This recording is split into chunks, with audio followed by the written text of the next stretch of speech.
Hi guys, welcome back to my channel Questionology. First of all आपको बता दूं दोस्तों, ये वीडियो किस किस कैंडिडेट के लिए रहने वाली है, किस किस एग्ज़ाम के लिए दोस्तों ये वीडियो इन्फॉर्मेटिव रहने वाली है। तो मैं आपको बता दूं दोस्तों, ये वीडियो आरपीएफ कांस्टेबल और एसआई के लिए इम्पोर्टेंट रहेगी।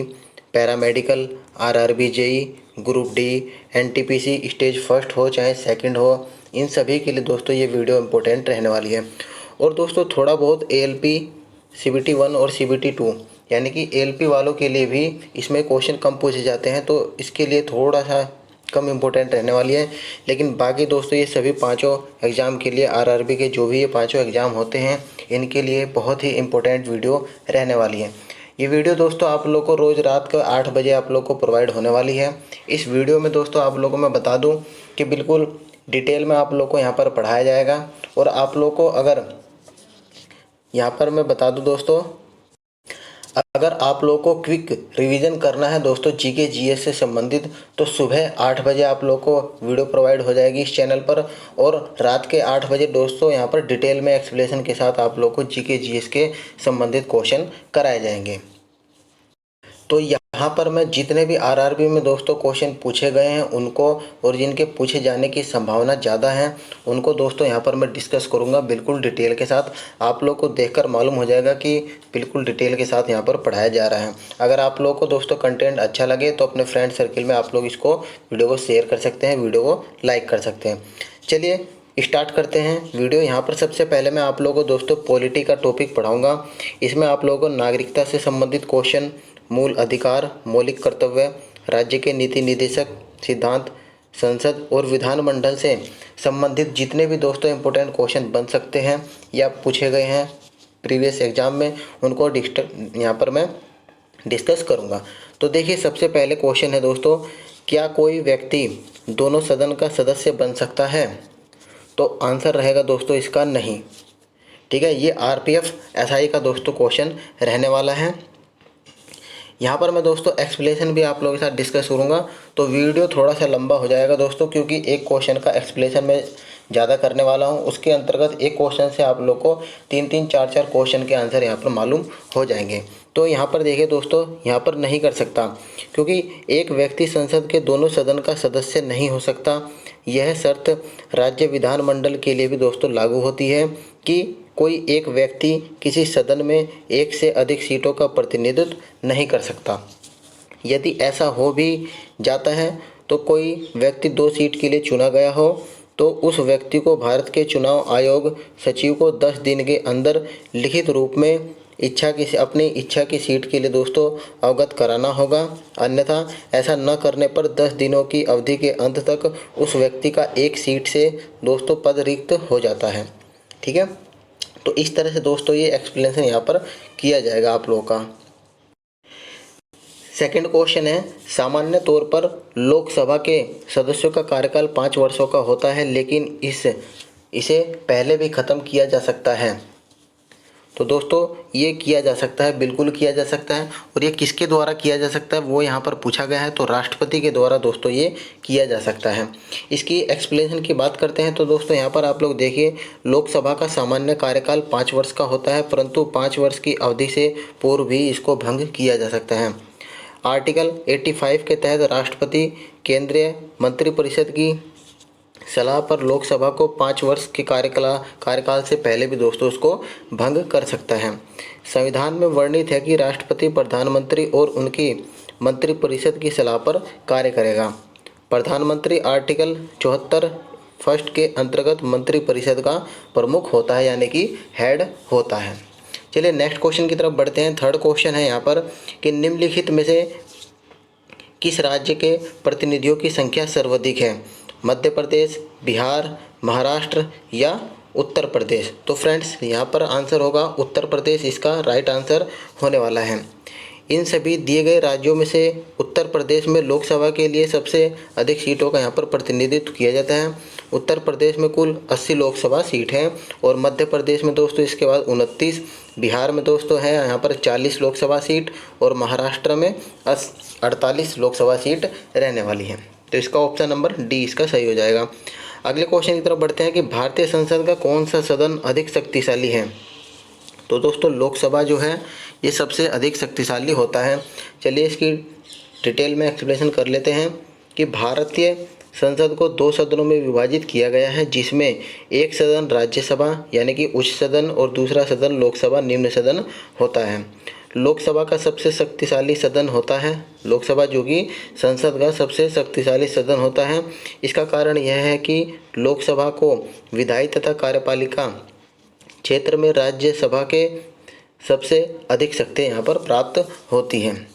आगे बताया गया है कि साधारण प्रस्ताव पर मतभेद होने की स्थिति में होने वाली संयुक्त बैठक की अध्यक्षता लोकसभा के अध्यक्ष के द्वारा की जाती है, जो इसकी शक्ति को दर्शाता है। वित्त प्रस्ताव में भी लोकसभा के पास राज्यसभा से अधिक शक्तियाँ प्राप्त होती हैं और अविश्वास प्रस्ताव के द्वारा लोकसभा कार्यपालिका को भंग कर सकता है। तो इस तरह से दोस्तों इसकी इतनी डेफिनेशन यहाँ पर रहने वाली, इनसे भी क्वेश्चन पूछा जा सकता है, बन सकता है। आगे बढ़ते हैं। 5वां क्वेश्चन है कि भारतीय संविधान डैश वर्ष से कम उम्र के बच्चों के रोजगार पर प्रतिबंध लगाता है। तो दोस्तों ये सभी को पता है, 14 साल से कम वर्ष के बच्चों पर दोस्तों यहाँ पर रोजगार पर प्रतिबंध लगाता है।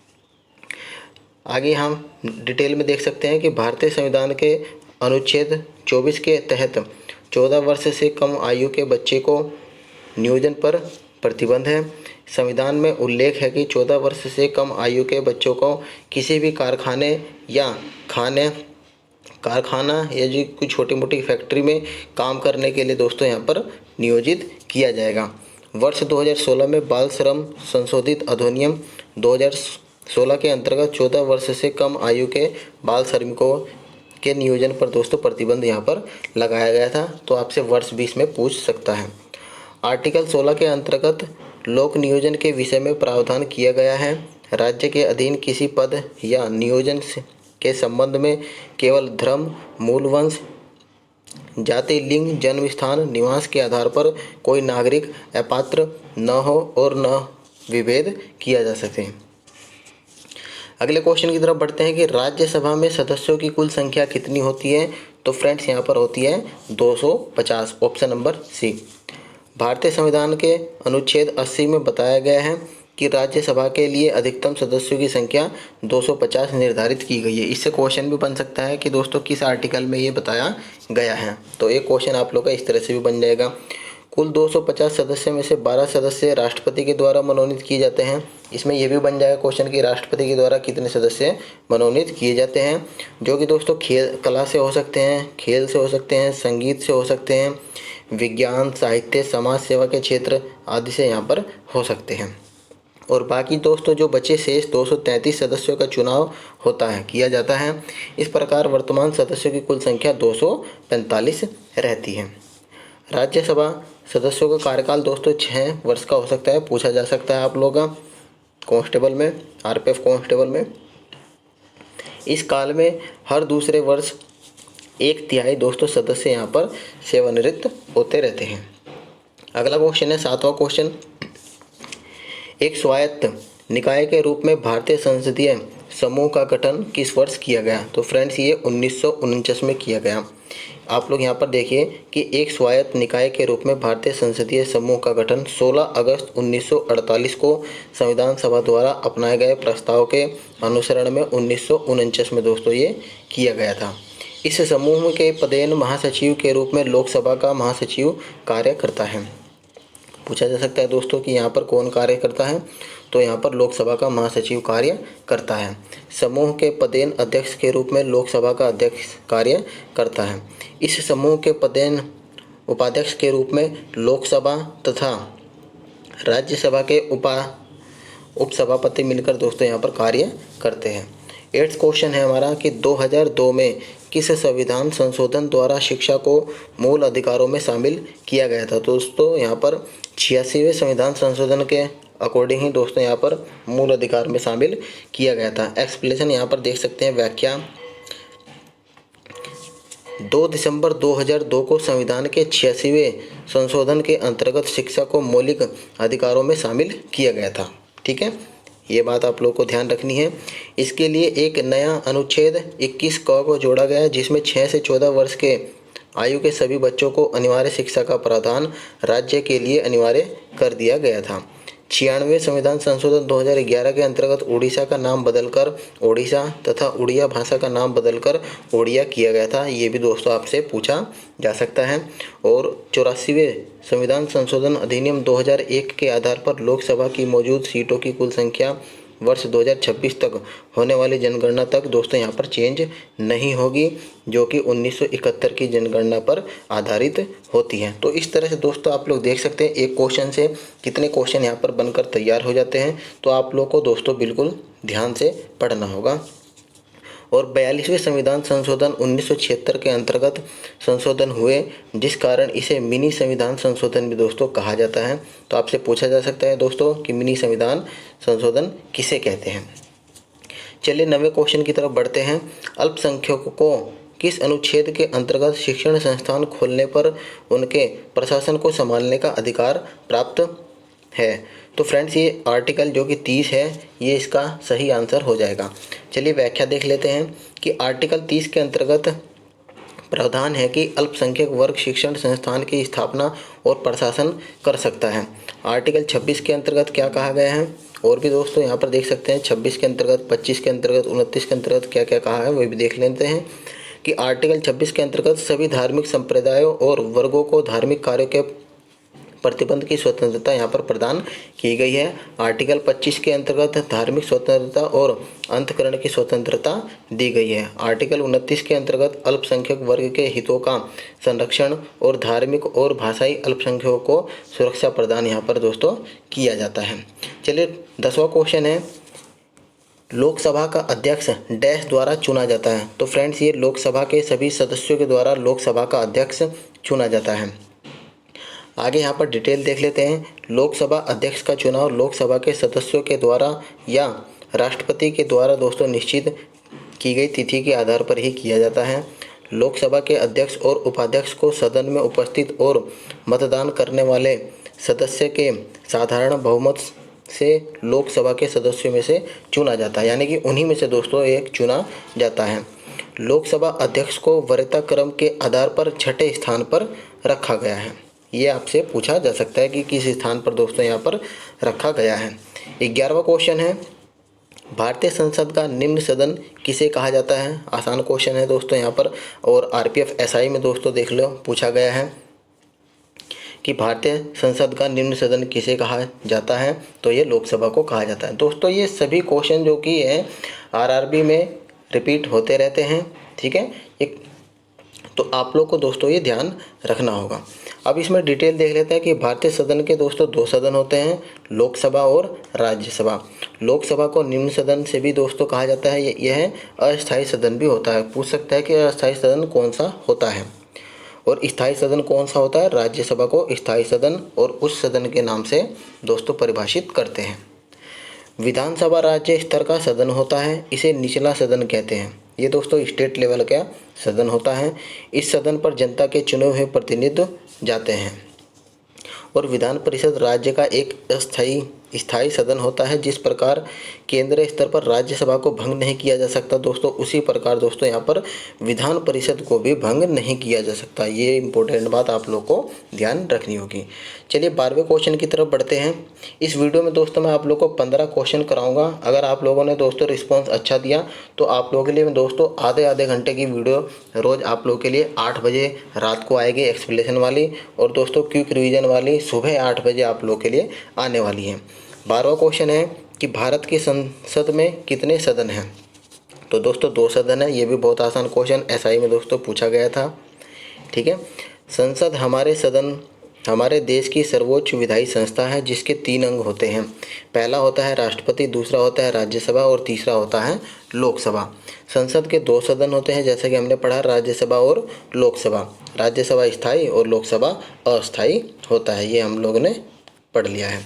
इसके बाद दोस्तों यहाँ पर लोकसभा वह सदन होता है जो भारत की जनता का प्रतिनिधित्व करता है। चलिए 13वें क्वेश्चन की तरफ बढ़ते हैं कि राज्यसभा का पदेन अध्यक्ष कौन होता है? तो दोस्तों उपराष्ट्रपति राज्यसभा का पदेन अध्यक्ष होता है। ये भी दोस्तों RPF SI का क्वेश्चन पूछा गया है। यहाँ पर दोस्तों मैं जितने भी क्वेश्चन कराऊंगा रात के 8 बजे वाली क्लास में या सुबह के 8 बजे वाली क्लास में, सभी क्वेश्चन दोस्तों रिपीटेड क्वेश्चन होते हैं। रेलवे के प्रीवियस क्वेश्चन भी हैं दोस्तों, और जिसके आने की संभावना रहती है। तो यहाँ देख सकते हैं आप लोग कि राज्यसभा के सभापति पर भारत का उपराष्ट्रपति आसीन होता है। राज्यसभा के गठन का प्रावधान संविधान में वर्णित आर्टिकल 80 के अंतर्गत किया जाता है। तो ये भी आपसे पूछा जा सकता है। आर्टिकल 64 के अंतर्गत प्रावधान किया गया है कि उपराष्ट्रपति राज्यसभा का पदेन सभापति होता है। ये भी दोस्तों क्वेश्चन बन जाता है। आर्टिकल 75 में उल्लेखित किया गया है कि प्रधानमंत्री की नियुक्ति राष्ट्रपति के द्वारा की जाती है। दोस्तों यहाँ पर जितने भी क्वेश्चन टाइप हुए हैं और उसकी व्याख्या में डिटेल दी गई है, सभी के सभी इम्पोर्टेंट रहने वाली हैं। तो बिल्कुल आप लोगों को ध्यान लगाकर आप लोग को पढ़ना होगा। यदि आपके मौलिक अधिकारों को राज्य द्वारा कलंकित किया गया है तथा तो नागरिक को अदालत के खिलाफ अपील करने का मूल अधिकार क्या है? दोस्तों वो होता है संवैधानिक उपचारों का अधिकार, ऑप्शन नंबर बी। डिटेल देख सकते हैं आप लोग यहाँ पर। ये RPF कांस्टेबल का दोस्तों क्वेश्चन पूछा गया था। ऐसा नहीं है दोस्तों कि RPF SI में हार्ड क्वेश्चन पूछे जाएंगे या और RPF कांस्टेबल में आसान क्वेश्चन पूछे जाएंगे। दोस्तों यहाँ पर सिमिलर दोनों ही जगह हार्ड और आसान क्वेश्चन पूछे जाते हैं। तो यहाँ पर देखिए कि संवैधानिक उपचार मौलिक अधिकारों को सुरक्षा प्रदान करता है। भारतीय संविधान के अनुच्छेद 32 में संवैधानिक उपचारों का अधिकार के लिए यहाँ पर प्रावधान दिया गया है कि इसमें आर्टिकल 32 में, और आर्टिकल 32 और 226 के द्वारा मौलिक अधिकारों के परिवर्तन को सशक्त बनाने के लिए दोस्तों संविधान में यहाँ पर प्रावधान किया गया है। समानता का अधिकार की बात करते हैं तो यहाँ पर देखिए संविधान द्वारा प्रदत्त अनुच्छेद 14 से 18 तक कानून के समक्ष समानता धर्म, वंश, जाति, लिंग या जन्म के आधार पर भेदभाव का निषेध शामिल है। भारतीय संविधान के अनुच्छेद 19(1) में प्रत्येक नागरिक को वाक और अभिव्यक्ति की स्वतंत्रता यहाँ पर प्रदान की गई है। 15वां क्वेश्चन है कि भारत की संसद डैश में शामिल होती है। दोस्तों यहाँ पर देख सकते हैं लोकसभा, राज्यसभा और भारत का राष्ट्रपति में शामिल होती है। ऑप्शन नंबर डी इसका सही आंसर हो जाएगा। व्याख्या देखिए कि संसद भारत की सर्वोच्च विधायी संस्था होती है, पूछा जा सकता है। और संसद का गठन 3 अंगों से मिलकर हुआ है, जिसमें लोकसभा होता है, राज्यसभा होता है और राष्ट्रपति इंक्लूड किए जाते हैं। संसद का उल्लेख संविधान के कौन से आर्टिकल में है, ये भी पूछा जा सकता है। तो 79 से 182 के बीच में, इतने में उल्लेख किया गया है। और इन सभी अनुच्छेदों का उल्लेख भारतीय संविधान भाग 5 में किया गया है। ये भी दोस्तों पूछा जा सकता है। तो दोस्तों यहाँ पर मैंने आप लोग को 15 क्वेश्चन कराएं, जो कि आप लोग का लगभग 18 से 20 मिनट की वीडियो हो गई है। रिस्पॉन्स अगर अच्छा रहा तो दोस्तों आप लोगों को मैं यहाँ पर आगे भी वीडियो डालता रहूँगा। तो मिलते हैं आपको नेक्स्ट वीडियो में, तब तक के लिए धन्यवाद फ्रेंड्स।